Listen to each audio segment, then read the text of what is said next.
എല്ലാ പ്രതിപക്ഷ നേതാക്കൾക്കെതിരെയും ഇതുപോലെ വിവിധ കേസുകൾ തുടരുന്നുണ്ട്. അതിലൊന്നു മാത്രമാണ് ഇതെന്നാണ് കോൺഗ്രസ് വിശദീകരിക്കുന്നത്.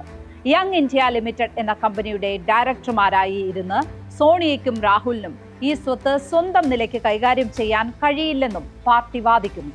കോൺഗ്രസിന് പഴയ കാലണ മെമ്പർഷിപ്പ് കാലം മുതലുള്ള അംഗങ്ങളുണ്ട്.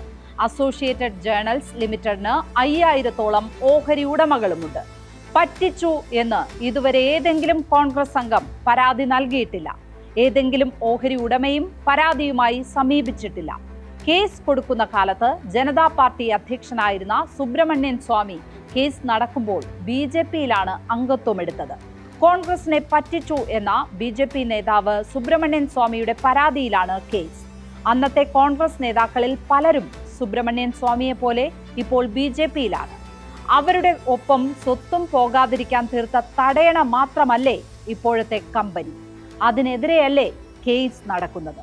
സ്പോട്ട്ലൈറ്റ് ഇനി മറ്റൊരു വിഷയവുമായി നാളെ ഇതേ സമയം. നമസ്കാരം.